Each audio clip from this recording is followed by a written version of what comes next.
तूची तारिता मारिता कळो आलासी निरुता अवघा तूची जनार्दन संत बोलती वचन तूची तारिता मारिता कळो आलासी निरुता तुका म्हणे काही माझे तिळभरी नाही तूची तारिता मारिता कळो आलासी निरुता महायोग पीठे तटे भीमरथ्याम वरम पुंडरीकाय दातुं मुनीन्द्रये समागत्य तिष्ठन्तमानन्दकन्दं परब्रह्मलिङ्गं भजे पाण्डुरङ्गम् अलङ्कापुरीरम्य सिंहासनस्थं पदाम्भोज तेजस्फुरद्दिक्प्रदेशं विधीन्द्रादिदेवैः सदा स्तूयमानं समाधिस्थमूर्तिं भजे ज्ञानदेवं नमो सद्गुरु तुकया ज्ञानदीपा नमो सद्गुरु सच्चिदानन्दरूपा नमो सद्गुरु भक्त कल्याणमूर्ती नमो सद्गुरु भास्करा पूर्णकीर्ती तपोज्ञान वैराग्य भक्ति स्वरूपं सदालंकृतं साधु संन्यासयोगं मुखे यस्य वेदांत शास्त्रार्थनीतिं नमो नारायण गिरिं ब्रह्मस्वरूपं मस्तक हे पायावरी मस्तक हे पायावरी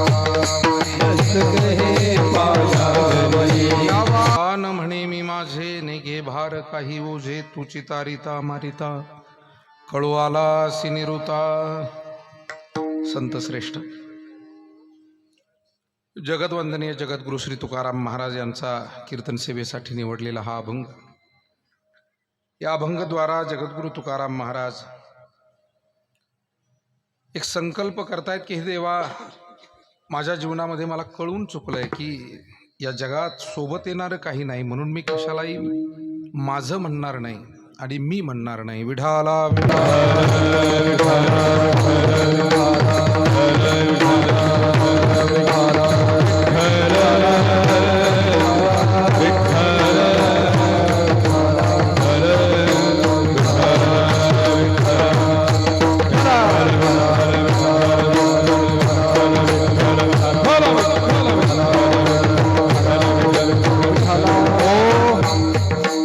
अभंगाच्या माध्यमातून काही सेवा आपल्याला भगवंताच्या चरणी सद्गुरूंच्या चरणी समर्पित करायची आहे. आजचा कार्यक्रम ज्या निमित्तानं होतोय आपण सर्वजण जाणून आहात.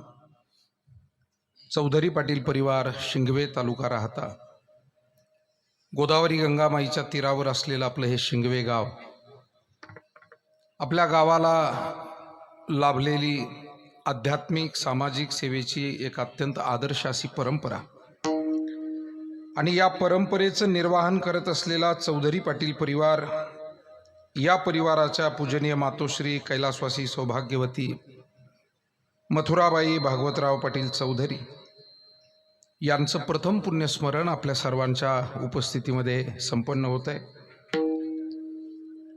आपण सर्वजण त्यांना आदरांजली श्रद्धांजली अर्पण करण्यासाठी ग्रामस्थ, आप्तेष्ट, वारकरी, टाळकरी, भाविक सर्व मंडळी उपस्थित आहात.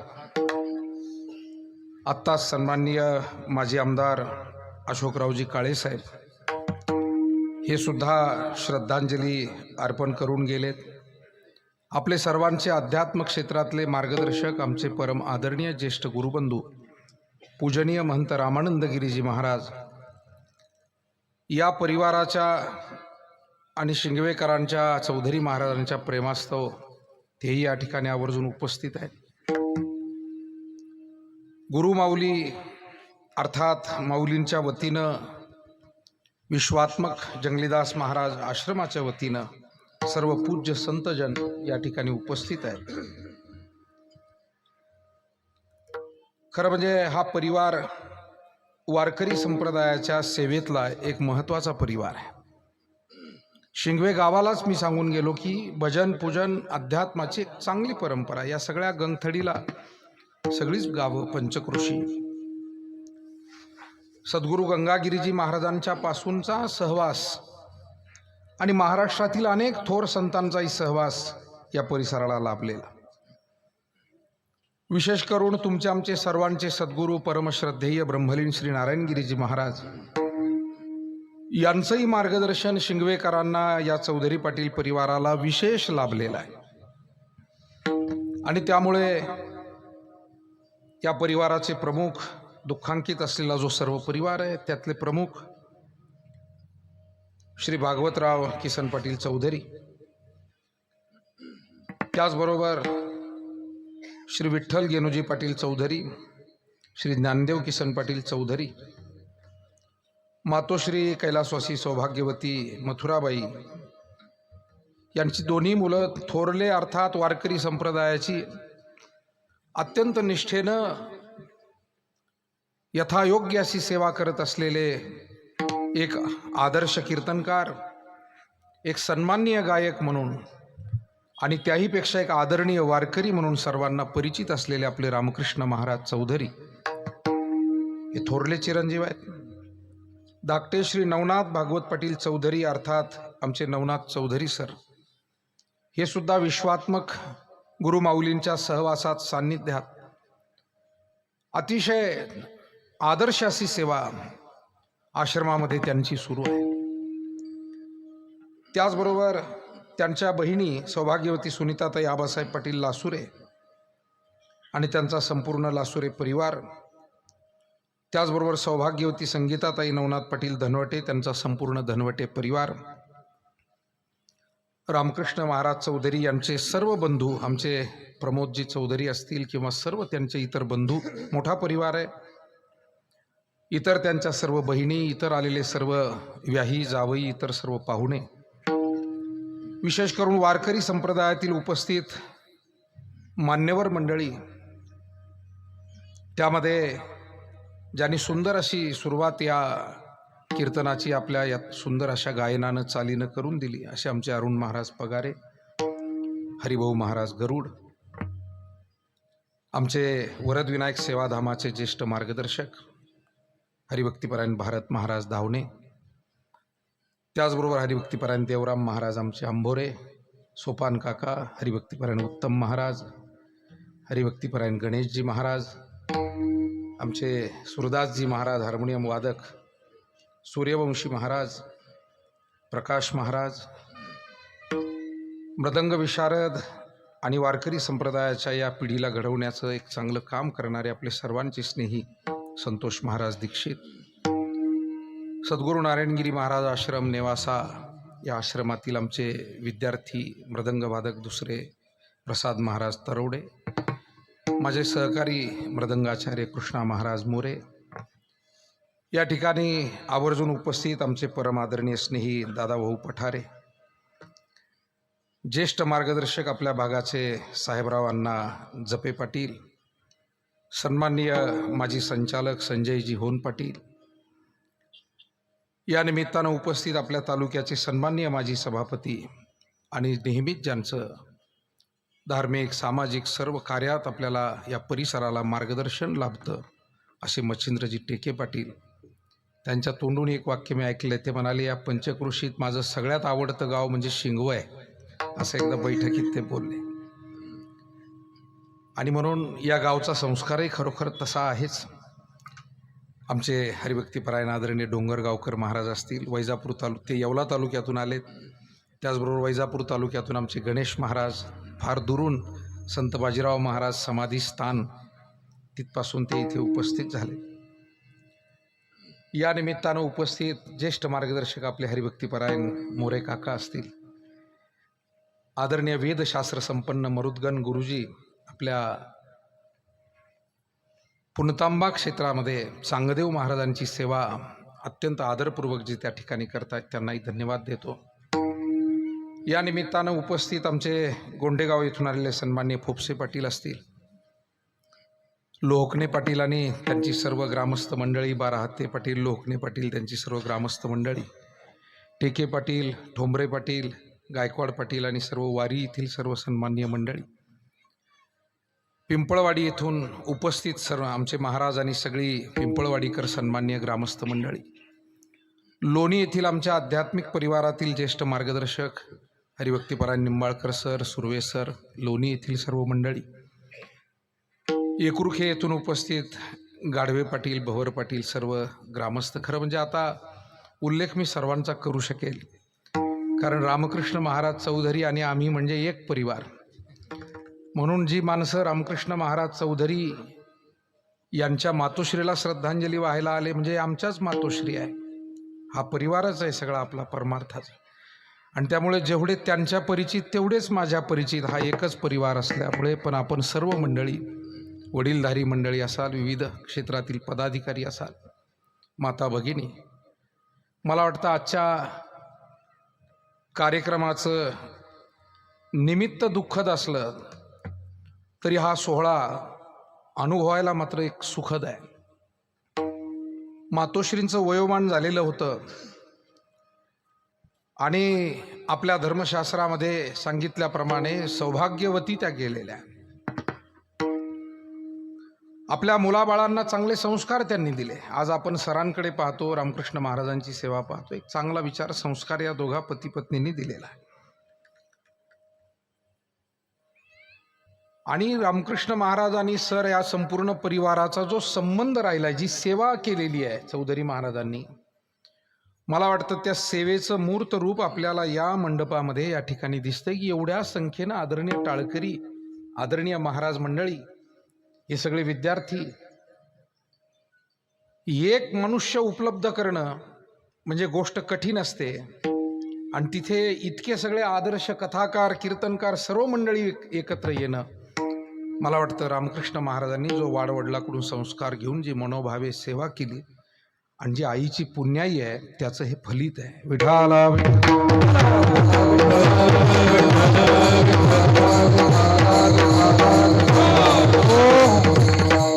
आमचे आदरणीय गुरुबंधू सुरोशे महाराज या बाजून उभे आहेत, प्रकाशराव आहेत, सगळी मंडळी. खरं म्हणजे आता किती आपलं सर्वांचं गुणवर्णन करावं आणि किती या परिवारालाही धन्यवाद द्यावे, किती या मातोश्रीच्याही पुण्याईचा विचार करावा, असा सगळा विचार माझ्या मनामध्ये आहे.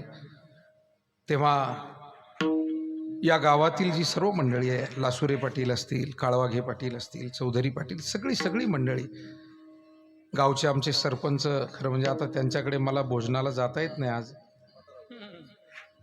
सरपंच बाबुळके पाटील आपले, हा त्यांचं आडनाव विसरलं होतं. आणि आज थोडंसं काही दुःखद कारणामुळे जावं लागतंय लवकर, परंतु सरपंच साहेब तुमच्याकडे पुन्हा कधीतरी येऊ. आज सर्व साधू संत मंडळी येतील. सांगण्याचा भाग असा आहे की आज ही आदरांजली, श्रद्धांजली आपण जी वाहतोय, त्या मातोश्री वारकरी होत्या. भागवत पाटील असतील, कैलासवासी मथुराबाई असतील, आणि हे सगळं त्यांचे बंधू आणि इतर सगळा हा जो परिवार, धार्मिक परिवार, आणि त्याच्यामुळे निश्चितपणे त्यांना परमात्म्याच्या चरणी स्थान प्राप्त झालं असेल, यात कोणती शंका बाळगण्याचं कारण नाही. याती नास्त्यत्र संशयः. मुळात आई म्हटलं की ती त्यागमूर्ती असते. कुटुंबामध्ये सर्वात जास्त त्याग हा माता भगिनींचा असतो, आईचा असतो. कुठली गोष्ट म्हटलं की त्या थांबून इतरांना, जेवण म्हटलं तरी अगोदर इतरांना जीव घालायचं, मग आपण घ्यायचं. अत्यंत कडक उपवास करायचे आणि त्याचं पुण्य सुद्धा परिवारासाठी मागायचं. तुम्ही कधी विचार केलाय की नाही मला माहित नाही, पण मी आपल्याला सांगतो, कोणती आमची आई किंवा भगिनी जेव्हा एखाद्या मंदिरासमोर जाते आणि देवाला हात जोडते ना, त्यावेळेला ती कधी स्वतःसाठी मागत नाही. कधी पतीसाठी, कधी मुलामुलींसाठी, कधी कुटुंबियांसाठी, कोणाचं आरोग्य, आईवडील असतील, सासू सासरे असतील, कोणाच्या आरोग्यासाठी, कोणाच्या उत्कर्षासाठी. म्हणजे एकाही माता भगिनीनं कधी स्वतःसाठी उपवास केलेला नाही की माझं भलं होऊ दे. आणि मला वाटतं अध्यात्मामध्ये जी सज्जनाची व्याख्या सांगितली ती हीच आहे. इतरांसाठी ज्याचा जीव तळमळतो त्याला संत सज्जन असं म्हणतात. संत म्हणतात, सज्जन म्हणतात. स्वतःसाठी जो माणूस जगतो त्याला स्वार्थी म्हणतात. मला वाटतं प्रत्येक मातेजवळ हा परोपकार तिच्या अंतःकरणात भरलेला असतो, म्हणून ती त्यागमूर्ती आहे. आई ही प्रेममूर्ती आहे. जगाच्या पाठीवर अनेक माणसं आपल्याला प्रेमाचे भेटतील, ते प्रेमानं वागतील, बोलतील, परंतु जगातलं सर्वश्रेष्ठ प्रेम हे आईकडून मिळत असतं असं शास्त्र सांगतं जगाच्या पाठीवर. आणि म्हणून भगवान परमात्मा सुद्धा काही वेळा आई वडिलांना पुढे करून अवतार घेतो आणि तो त्यांचं लेकरू होतो. वास्तविक त्याला आई वडील नाहीच. कुणी त्याला नंदाचा म्हणतंय, कुणी यशोदेचा म्हणतंय, कुणी देवकीचा म्हणतंय, कुणी त्याला वेगवेगळ्या नावानं वसुदेवाचा म्हणतंय. परंतु ठावची नाही बापाचा आकुळी साचा श्रीकृष्ण. त्याला मायबाप नाही, कारण तोच जगाचा मायबाप आहे. पिता हमस्य जगतो माता धाता पितामह वेद्यम पवित्रमोंकार रुक्साम यजुरेवच. तो पितामहाचा पिता मीची गायेथ पंडुसुता. मी गोसावी समस्ता त्रैलोक्याचा. त्या पितामहाचाही पिता मी आहे. पितामहा म्हणजे ब्रह्मदेव. भगवान श्रीकृष्ण अर्जुनाच्या निमित्तानं जगाला ही ओळख करून देत आहेत की बाबांनो, त्या पितामहाला ब्रह्मदेवाला जन्म देणारा सुद्धा मी आहे. मग अशा पद्धतीनं जो सकल जगाचा मायबाप आहे, वर्षानुवर्ष आपण ऋषीमुनींच्या पासून एक भगवंताची प्रार्थना म्हणत आलोय. पहा, त्वमेव माता च पिता त्वमेव तुष सखा त्वमेव त्वमेव विद्या द्रविणं त्वमेव त्वमेव सर्वं मम देव देव. त्वमेव माता च पिता त्वमेव त्वमेव बन्धुश्च सखा त्वमेव त्वमेव विद्या द्रविणं त्वमेव त्वमेव सर्वं मम देव देव. देवा, तू आमची माता आहे, तू आमचा पिता आहे, बंधू आहे, सखा आहे, तू आमचं सर्वस्व आहे. तुकाराम महाराजही म्हणाले, विठ्ठल बाप माये चुलता, विठ्ठल भगिनी आणि भ्राता, विठ्ठले विन चाड नाही गोता, तुका म्हणे आता नाही दुसरे विठाला.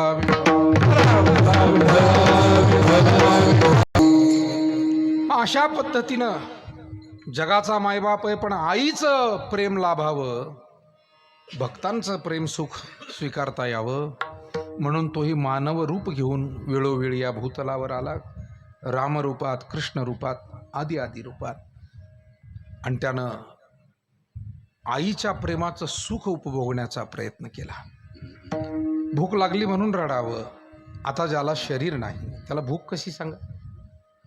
अव्यक्त निराकार नाही ज्या आकार, जेथोनी चराचर हरीशी बजे. सगळी प्रमाणं या निर्गुण निराकाराची आपल्याला माहिती आहे. निराकार आहे म्हणजे आकार नाही, म्हणजे शरीर नाही, शरीर नाही म्हणजे पोट नाही, आणि पोट नाही म्हणजे भूक नाही. भूक कोणाला लागेल? ज्याला पोट आहे त्याला भूक लागेल ना, ज्याला शरीर आहे त्याला लागेल. मग परमात्म्याला भूक कशाची? त्याला थोर प्रेमाचा भुकेला, आणि हाची दुष्काळ थया. त्याला साधारण अन्न वस्तू पदार्थाची भूक कशाची? जगामध्ये तशी भूक वेगवेगळीच असते म्हणा. म्हणजे सणासुदीचे दिवस असतील तर व्यापाऱ्यानं डबा सोबत आणला ना तरी संध्याकाळपर्यंत तो जेवत नाही.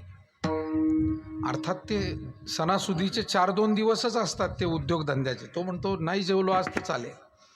मग त्यावेळेला वेगळी भूक असते. अर्थात हे चुकीचं आहे असं मी म्हणत नाही, पण ध्यानात आणून देतो की ही भूक आहे. त्यावेळी त्याला पोटाची भूक लागत नाही, त्याला ती व्यवसाय आपला झाला पाहिजे, आपलं कुठंतरी चाक फिरलं पाहिजे.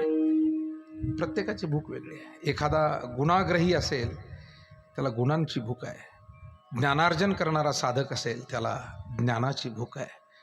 भगवत प्राप्तीची तीव्र तळमळ असलेला जिज्ञासू असेल, नाठवे घरदार तहान पळाली भूक. साधी भूक आणि साधा भौतिक प्रपंच त्याला आठवतच नाही, नाठवे घरदार. मग अशा त्या साधकाला कोणती भूक आहे? तुका म्हणे भूक तुझे पहावया मुख, तुझे पहावया मुख, तुझे पहावया मुख. तुका म्हणे भूक तुझे पहावया मुख. देवा तुला पाहणं हीच आमची भूक आहे. प्रत्येकाची भूक वेगळी आहे. आणि म्हणून मला वाटतं परमात्म्यालाही भूक आहे, पण त्याला भक्तिप्रेमाची भूक आहे. थोर प्रेमाचा भुकेला तो सुद्धा आईकडे येतो. यशोदेला म्हणतो मला जीव घाल, मला मांडीवर घे. आणि ती जर दुर्लक्ष करायला लागली तर कधी कधी रुसून बसतो, सापडत नाही.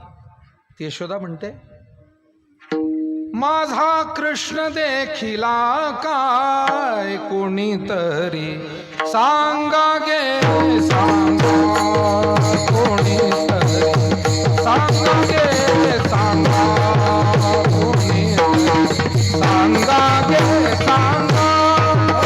माझा कृष्ण देखिला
काल्याचं कीर्तन नाही करायचं आपल्याला.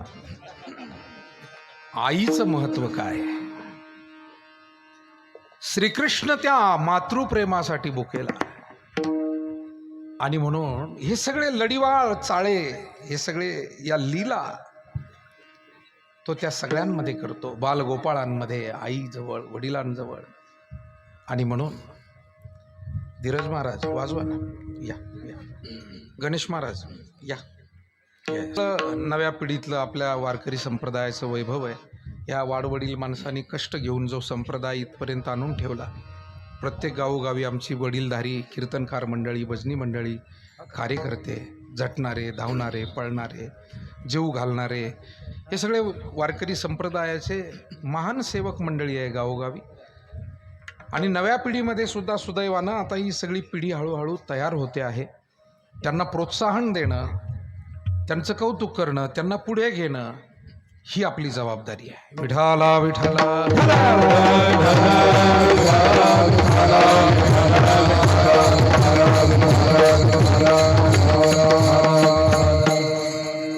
तेव्हा भगवान कृष्ण परमात्मा सुद्धा आईच्या प्रेमाची, इतकं प्रेम देणारी आई आहे, त्याग करणारी आई आहे, परोपकार करणारी आई आहे, आशीर्वाद देणारी आई आहे. आणि म्हणून स्वामी तिन्ही जगाचा आई विन भिकारी असं का म्हटलं असेल? दोनच गोष्टींची आठवण फक्त एका मिनिटात करून पुढे जातो. पांडव आणि छत्रपती शिवाजी महाराज हे दोन्हीही न्याय नीती संपन्न असे राजे होते. धर्मराज, भीमदादा, अर्जुन, नकुल, सहदेव हे 5 पांडव असतील किंवा इकडे छत्रपती शिवाजी महाराज. पण ही न्याय नीती धर्म संस्कृती त्यांच्यामध्ये आली कुठून? तर दोन्ही चरित्रामध्ये त्यांच्या आईकडे आपल्याला बोट दाखवावं लागतं. पंडूराजा लवकर गेले. पंडूराजाबरोबर त्यांची धाकटी पत्नी म्हणजे नकुल सहदेवाची आई माद्री ही सती गेली. ज्यांनी महाभारत नीट ऐकलं वाचलं त्यांना ठाऊक आहे. माद्री सती गेली. खरं तर सती कुंतीला जायचं होतं, तयारी झाली होती, पण माद्रीनं जाऊन पाय धरले कुंतीचे की बाईसाहेब मी धाकटी आहे, मला एवढे अनुभव नाही. या लेकरांना 4 ज्ञानाच्या गोष्टी सांगणं, त्यांचं संगोपन करणं हे माझ्याच्यानं होणार नाही. पूर्वी माणसाशी प्रामाणिक होते हो. जे आपल्याला नाही जमत ना थांबून घेत होते. हल्ली ज्याचा स्वर लागत नाही तो सुद्धा चाल म्हणा, आणि ज्याचा चांगला सूर लागतो त्याला तो गचांडून पुढे येतो. मला वाटतं आपल्या क्षमता ओळखून जर आपण वागला, आता इथे किती सगळे दिग्गजच आहेत, इथं काही प्रश्नच नाही. अगदी आमच्या छोट्या विराज महाराजापर्यंत, छोटे म्हणजे फक्त उंचीनं बरं, बाकी गुणानं मोठे आहेत सगळी मंडळी. मला वाटतं आपल्या क्षमता जर आपण ओळखून घेतल्या, म्हणजे जो गावामध्ये नेतृत्व करू शकत नाही. आता काय गंमत सांगायची, आमच्याकडे एक माणूस आहे, 5-6 महिने झाले त्यानं 2 एकर जमीन विकली आणि तो सारखा म्हणतोय आता मला आमदार व्हायचं आहे. ते गाणं निघाल्यापासून त्याला येड लागलं का काय कुणास ठाऊक, काहीतरी गाणं निघालं होतं ना. बरं, इतका त्याच्या डोक्यावर परिणाम झाला, हे खरं सांगतो, कोणाचा फोन आला तरी तो डायरेक्ट म्हणतो मी आमदार बोलतोय, भावी आमदार बोलतोय. असे बरेच डोक्यावर परिणाम झालेले लोक सध्या आजूबाजूला दिसतात. विठाला विठाला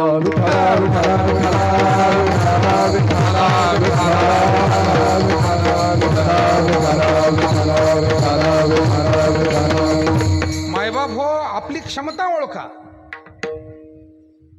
आणि त्या क्षमतेनं वागा. म्हणून माद्रीनं सांगितलं बाईसाहेब सती मी जाणार, तुम्ही नाही जायचं. तुम्ही राहिलात तर या लेकरांचं कल्याण होईल. माझ्यापेक्षा या 5ही लेकराला तुम्ही सांभाळू शकाल. याला त्याग म्हणावा कुटुंबात एकमेकासाठी, त्याला समज म्हणावी. हे का ऐकायचंय रामायण महाभारत, याच्यातून पदोपदी शिकवण मिळते आमच्या रोजच्या जगण्याला, वागण्याला, आमच्या संसार प्रपंचाला. एकमेकासाठी मोठं मन कसं करावं, एकमेकासाठी उदार अंतकरण कसं करावं, भावानी भावाशी कसं वागावं, जावानी जावाशी कसं वागावं, विचार मिळतो, संस्कार मिळतो. परवा मी आळंदीत म्हणालो, महाराज निवृत्तीनाथ महाराज, सोपान काका, मुक्ताई या तिघांना सुद्धा ज्ञानेश्वर महाराजांनी कधीच भिक्षा मागू दिली नाही. जरा माऊलींच्या चरित्रातलं एकच वाक्य पण वेगळं सांगतो, ध्यानात ठेवा. मधुकरी मागायचं काम सोपानाला नको, धाकटा आहे, त्याला समजायचं नाही. मुक्ताला कसं पाठवायचं, एकुलती एक बहीण आहे आपली. निवृत्तीनाथ दादा थोरला आहे, त्याला वाईट वाटलं, लोक संन्यासाची मुलं म्हणतात, काय काय बोलतात, त्याचं मन दुखेल. मला वाटतं ज्ञानोबाराय हे शिष्य म्हणून आदर्श आहेत, संत म्हणून आदर्श आहेत, पण भाऊ म्हणून सुद्धा आदर्श आहे. लोकांच्या शिव्या खाण्याचं काम त्यांनी स्वतःकडे घेतलं. त्यांना माहीत होतं किती शिव्या देतात गेल्यावर, पण नको माझ्या भावंडांना. हे शिकायचं आहे मायबाप या संत चरित्रातून, या देवचरित्रातून. एकमेकांसाठी अशीच त्याग करणारी माणसं आपल्यासारखी अनेक आहेत आज, म्हणून परिवार चालले, म्हणून समाज चाललाय. एकमेकासाठी सोसणारे, सहन करणारे, माघार घेणारे 2 पावलं अशी माणसं आहे. मला तर वाटतं प्रपंच हा प्रत्येक वेळेला रेटणाऱ्यांमुळे चालत नाही. काही माणसं रेटारेटीचा स्वभाव असतो त्यांचा. काय असतो म्हणजे माझंच घोडं, माझाच बैल वेशीतून गेला पाहिजे. घरातही काही माणसं अशी असतात, पण ते घर त्यांच्यामुळे चालतं असा माझा विश्वास नाही. माझा विश्वास असा आहे की त्याही माणसाला जे सगळं कुटुंब सांभाळून घेतंय ना, त्या बाकीच्यांमुळं ते घर चालतं. वाजवा ना बाकीच्यांसाठी टाळ्या. आता काय का तुम्ही रेटारेटीवाले सगळे, वाजवा वाटा ना तुम्हाला, म्हणजे मला शंका यायला लागली. अरे सहन करणाऱ्यांमुळं चाललंय. ती पत्नी सहन करते, कधी तो भाऊ सहन करतो. आपण सगळेजण त्या भूमिकेतून जात आहात. कधी तो बाप सहन करून घेत, जाऊ दे थोडं चुकत असतं, हुकत असतं. आणि म्हणून मायबाप हो, प्रत्येक वेळेला हम करे सो कायदा असलेल्या लोकांमुळे जग चालत नाही. मला वाटतं सुस्वभावी आणि एक चांगला विचार, ज्याला समज म्हणतात, ज्याला शहाणपण म्हणतात, अशा शहाणपण असलेल्या लोकांमुळे कुटुंब चालतात, समाज चालतो, देश चालतो आणि जग चालतं. विठाला विठाला.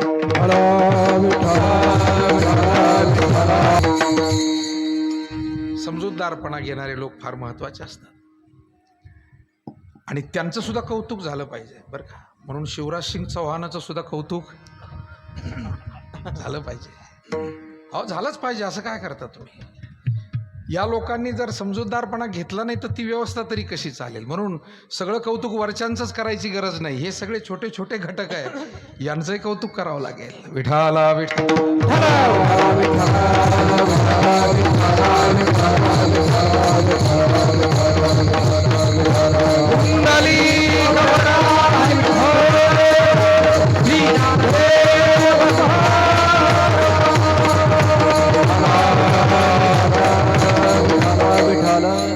पाणी देताना एक पाणी घेऊन जा रे संतोष. या भूतलावर आईचं प्रेम घेण्यासाठी येतो आणि म्हणून न मातु परदैवतम. पांडवांना आईनं मार्गदर्शन केलं म्हणून पांडव घडले, अडचणीतून बाहेर पडले आणि पुन्हा राज्यावरही आरूढ झाले.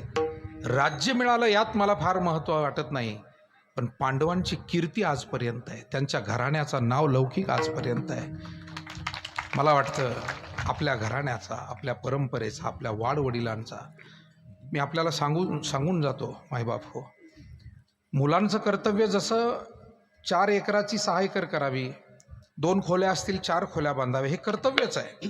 भौतिक प्रपंचात जरूर वाढ करावी, पण त्याहीपेक्षा महाराजांनी सांगितलं वाढवी महत्व. वाडवडिलांचं महत्व फक्त पैशा अडक्यानं पदानं वाढत नाही. माणुसकी, प्रेम, आपुलकी, सुस्वभाव, पुण्य, परोपकार हे जेव्हा पुढच्या पिढीमध्ये दिसू लागतं, नातेवाईकांना दिसतं, भावकीला दिसतं, गावकीला दिसतं, तेव्हा माणसं तोंडावरच काय मागे पण म्हणतात चांगले आहेत हो मुलं, चांगली आहे. आणि म्हणून धन्य माता पिता तयाची. मग त्यावेळेला ते माता पिता धन्य ठरतात. आणि म्हणून खऱ्या अर्थानं पांडवांच्या बाबतीमध्ये आईनं केलेलं मार्गदर्शन महत्त्वाचं ठरलं. आणि छत्रपती शिवाजी महाराज, शहाजी महाराज दूर मोहिमेवर सतत. परिस्थिती त्या पद्धतीची होती. कधी विजापूरच्या आदिलशहाकडे, कधी निजामाकडे, अशा पद्धतीनं त्यांचं ते युद्ध मोहिमा सुरू असायच्या. आणि जिजाऊ माँसाहेबांना त्यांनी सुरक्षित, त्यांना मिळालेला एक परगणा होता जहागिरी म्हणून, त्या परगण्यात काही सैनिक त्यांच्या संरक्षणाला देऊन त्यांना पुणे परगण्यामध्ये ठेवलेला. पुणे, सुपे, चाकण असा परिसर. आणि ह्या बाळाचा जन्म झाला. जिजाऊ माँसाहेब या गर्भवती असताना पासून सतत त्यांच्या अंतःकरणामध्ये स्वराज्याचा विचार होता, रामराज्याचा विचार होता, नीतीचा विचार होता, भक्तीचा विचार होता. त्या स्वतः रामायण महाभारत वाचत होत्या. त्यांच्या दरबारामध्ये सतत पोथी पुराण, विद्वानांचं येणं जाणं, साधू संतांचं पूजन हे घडत होतं. मी आता काल आळंदी वारीहून आलो. एक 4थीला मुलगा आहे, मला सांगितलं, त्याची भेट नाही झाली माझी, पण 4थीला एक मुलगा आहे, त्याच्यात ज्ञानेश्वरी पाठ आहे. मला आश्चर्य वाटलं. त्याचे अनेक ठिकाणी ज्ञानेश्वरी पाठ आहे त्याच्या. आत्ता त्यानं जोग महाराज संस्थेत परीक्षा दिली आणि तो सगळ्यांमध्ये 1 नंबर आला. पुन्हा संस्थेनेही त्याची परीक्षा घेतली. 4थीचा मुलगा ज्ञानेश्वरी पाठ सोपी गोष्ट नाही. हे जे त्याच्यात आहे त्यांना विचारा. म्हणजे काय 4 ओव्या पाठ करायच्या म्हटलं तरी कठीण जातं, स्मरणात ठेवणं कठीण जातं ज्ञानेश्वरी पाठ. मग मला कुतूहल वाटलं. मी थोडीशी त्या कुटुंबाची विचारपूस केली. संबंधित मंडळीकडे सांगितलं की त्याच्या आईनं गर्भवती असताना त्या 9 महिन्याच्या काळात 108 पारायणं केले. किती वेळ दिला असेल का? 108 पारायणं सारखे सतत. आणि म्हणून आज विज्ञान युगामध्ये सुद्धा असे चमत्कार घडतात, याला गर्भसंस्कार म्हणतात. म्हणून राजे जन्माला आले म्हणजे काय उगीच कोणीतरी टिळा लावला आणि मग राजे झाले, किंवा आदल्या दिवशी कांजीचे कपडे घालून आले आणि उद्या राजे झाले, असा तो भाग नाही आहे. हा केवढा मोठा सगळा इतिहास आहे. हल्ली पुण्या मुंबईच्या भागामध्ये तर आम्ही पाहतो, ज्याला नगरसेवक व्हायचे, आमदार व्हायचे, रात्रीतून बोर्ड लागतात त्याचे भावी. अरे बाबा, त्याच्यासाठी काही समाजाची सेवा करावी लागते, लोकांकडे जावं लागतं, यावं लागतं, सतत लोकांमध्ये राहावं लागतं, काही काम करावं लागतं. का असा रात्रीतूनच भुईफोडासारखा असंच झालंय हल्ली. कोणालाही स्वप्न पडू लागतात, म्हणजे ज्यानं कधी शेजाऱ्याला पाणी पाजलं नाही त्याला स्वप्न पडू लागतात. कसं काय शक्य आहे मला कळत नाही. आणि म्हणून 108 पारायण त्या आईनं केले. तसंच छत्रपती शिवरायां पोटात असतानापासून हे शिवाई माते त्या शिवनेरीवरच्या शिवाईला विनंती करत होत्या, जिजाऊ माँसाहेब पुत्र दे, माझ्या वंशाला दिवा म्हणून नको, या स्वराज्याचा सेवक म्हणून मला पुत्र हवाय, या माय भगिनींचं रक्षण करणारा पुत्र मला हवाय, गोरगरिबांसाठी लढणारा झटणारा पुत्र मला हवाय. हे सगळा महाराष्ट्र आज मांडलिक होऊन सगळ्या बादशहांच्या हाताखाली राबतोय आणि जनता भरडली जाते. मला या सगळ्यांना त्यातून मुक्त करून स्वराज्याची मोठ बांधणारा, संघटन करणारा पुत्र हवाय. ध्यास होता, चिंतन होतं, रामायण महाभारत. आणि म्हणून 13व्या वर्षी योग्य काय आणि अयोग्य काय याचा निवाडा महाराजांनी दिला ना. त्या पाटलाचे हातपाय तोडायला सांगितले ज्यानं एका माता भगिनीवर अत्याचार केला. 13व्या वर्षामध्ये एवढी समज आली कुठून? त्याचं कारण आहे, इकडे बघा ना, ज्ञानोबाराय त्यांच्या मातोश्री लाखो प्रदक्षिणा त्या सोन्याच्या पिंपळाला घालायच्या सिद्धेश्वराच्या मंदिरासमोर. मला वाटतं प्रत्येक ठिकाणी तुम्ही पहा, हे आई वडिलांचे जे काही मागचे त्याग असतात, संस्कार असतात. आणि म्हणून एका विद्वानानं असं म्हटलंय की पुढची पिढी ही नेहमी मागच्या पिढीच्या खांद्यावर बसून जग पाहत असते. त्यांना त्याशिवाय जग दिसत नाही. मागच्या पिढीच्या खांद्यावर बसावं लागतं आणि मग जग दिसतं. विठाला विठाला.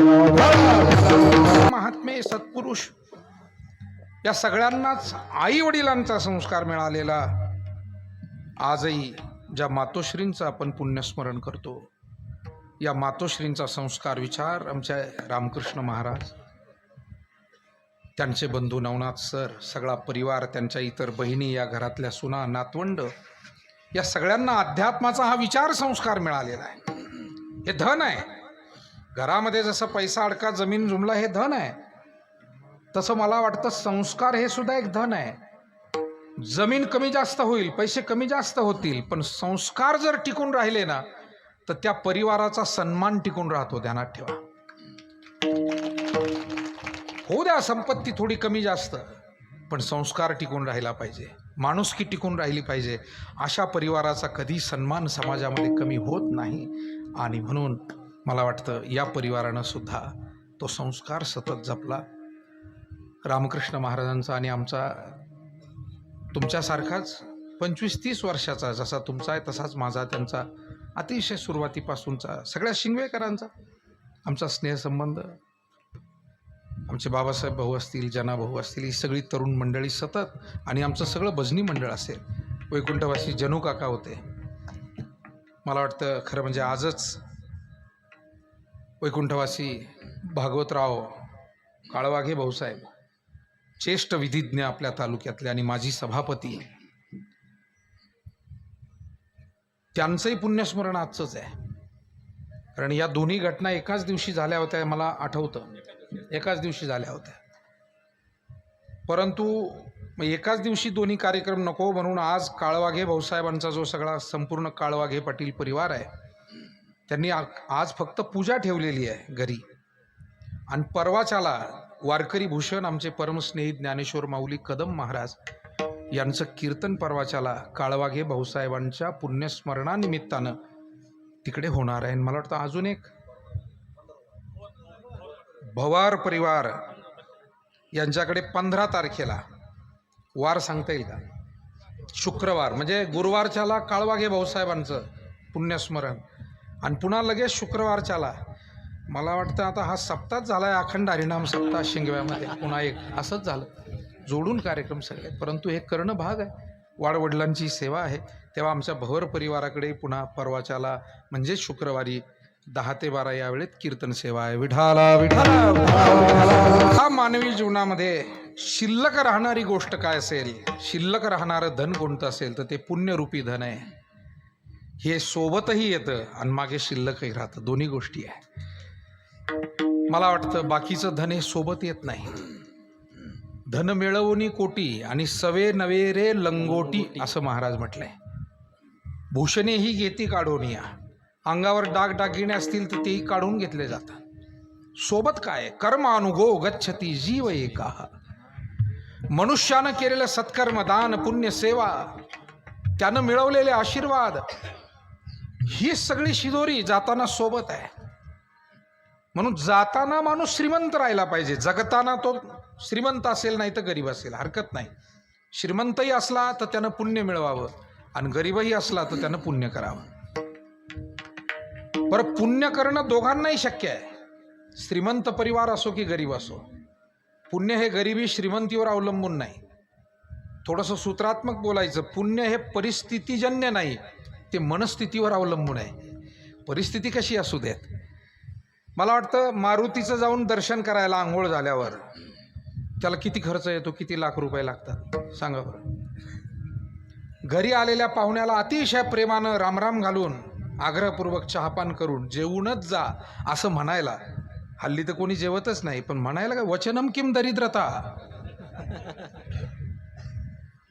आणि तसंही जो थांबण्यासारखा असला त्याला नका म्हणू. समजा तुम्ही जर धोरणानं वागणारे असले, काही धोरणी माणसं असतात, हो माणसं म्हणजे फार धोरणी असतात वेगवेगळे.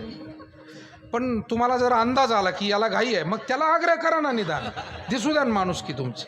विठाला विठाला.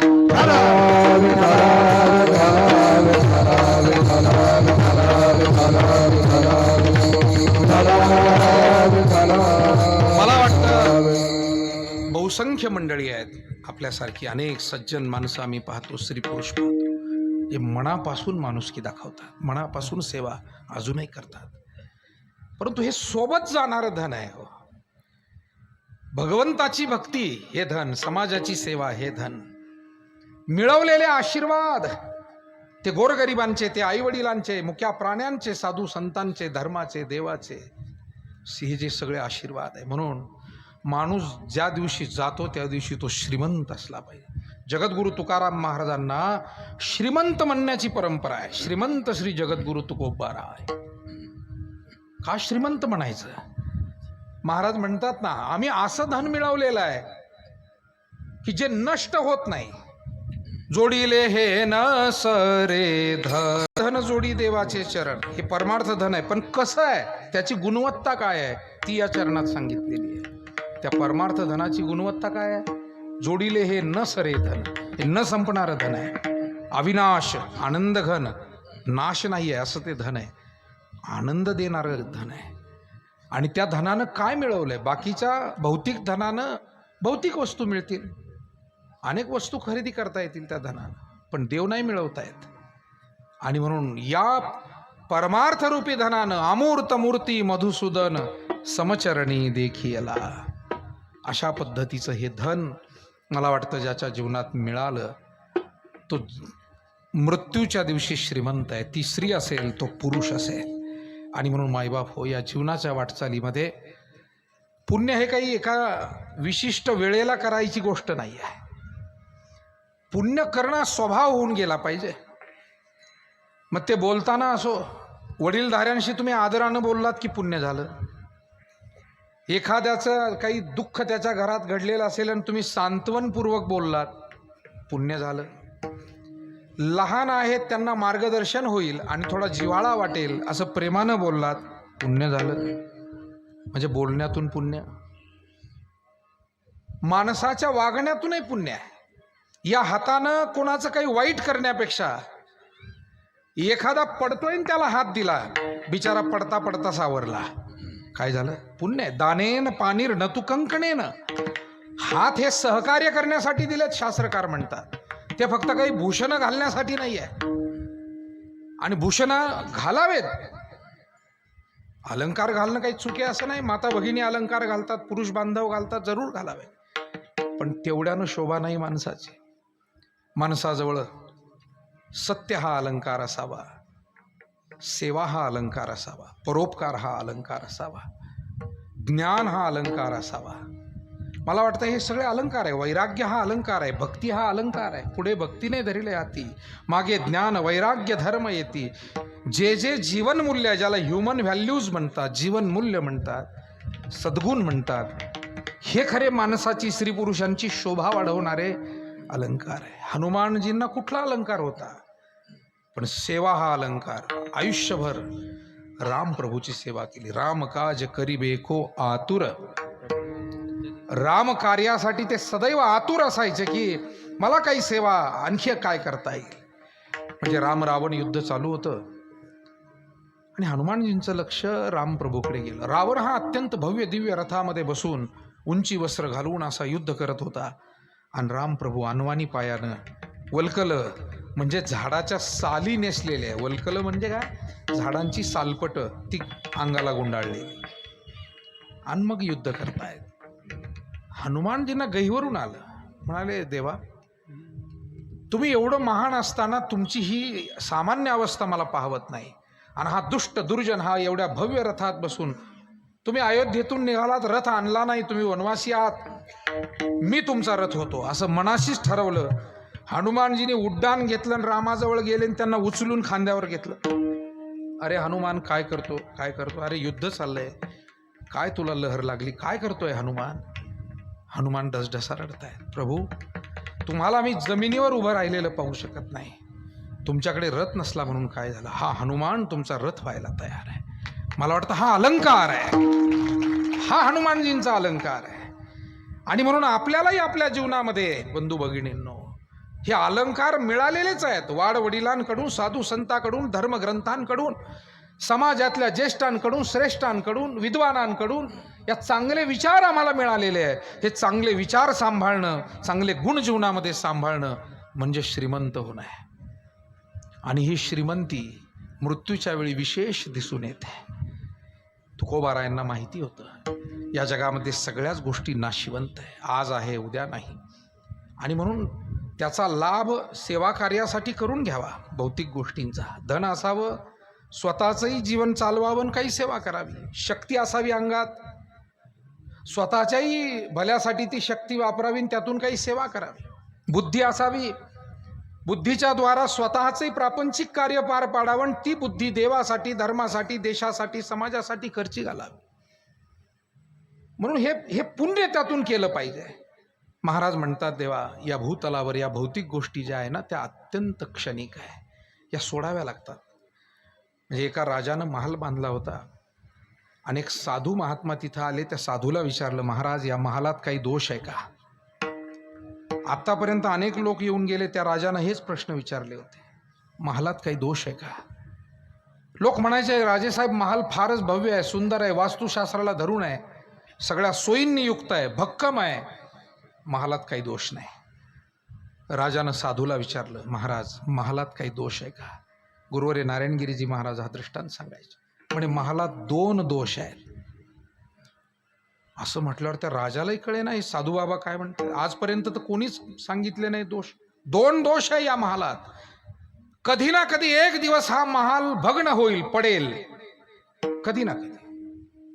राजा थोडा विचार करू लागला आणि त्याच्या लक्षात, खरं आहे, 200 वर्ष, 500 वर्ष, कदाचित 1000 वर्ष टिकेल हा महाल, पण पडेल. म्हणजे पहिला दोष. आणि राजा दुसरा दोष, तुला जो अभिमान आहे ना, माझा महाल मी बांधलाय आणि तू जे माझ्यासारख्या आलेल्या प्रत्येकाला चहा पाण्याच्या आधी हेच विचारतोय, सांगा महाल कसा आहे. चहा विचारीना, पाणी विचारीना, जेवायचं का ते विचारीना. तू काही माणसं गेल्यावर ना बाकीचं सगळं इतकं पसारा, आलेल्यांना भुका लागलेल्या असतात. हे भजन बिजन करून गेलेले आमचे वारकरी, त्यांना वाटतं बाबा जेव घालावं, ताट आणावं, राम राम राम राम राम. तो सगळा पसारा पाहता पाहता अर्धा तास आणखीन निघून जातो. हे पाहायला चला, ते पाहायला चला. ह्या कोपऱ्यात तुम्हाला सांगतो, घडलेला प्रसंग मी अतिशयोक्ती बोलत नाही, खोटं तर अजिबात बोलत नाही. एका ठिकाणी कीर्तनाला लवकर गेलो, एक माणूस म्हणला आपलं शेतच पाहून येऊ. म्हणलं आता घरचे सोडून आलोय, फार तर तुम्ही गाथा आणा बाबा, काही त्याच्यावर बोलू आपण, काही मुलं बाळं बसवा, त्यांना मी एखादं पसायदान म्हणून घेतो, एखादा गीतेचा अध्याय शिकवतो. ज्याचं जे काम आहे ते करायला लावा ना. उगे बरं ते काम महत्त्वाचं असेल तर केलं असतं, पण नाही केलं तरी चालतंय ना. नुसतं पाहण्यानं काय होणार आहे. हे चलाच म्हणे. बरं नेलं तर कडाकाठाने दाखवायचं ना. तुम्हाला माणूस असा हट्टी होता, ऊसाच्या कटाकटाने घातला आम्हाला. हो घडलेलं आहे. त्यावेळेला सुरुवातच होती आमची कीर्तन, पण तेव्हापासून ठरवलं फार लवकर जायचं नाही, वेळेवर जायचं. लोकाच्या ताब्यात जर पडलं तर काय करायला लावतील त्याचा काही नियम नाही. विठाला विठाला राजा, हा जो महाल तू बांधलेला, तुला अभिमान आहे माझा माझा, एक दिवस तुला सोडून जावं लागेल. राजाला पटलं. तुकोबाराय म्हणतात हेच वास्तव आहे या जगाचं, म्हणून कशासाठी मी म्हणायचं आणि कशाला माझं म्हणायचं. अभंगाचं पहिलं चरण. आता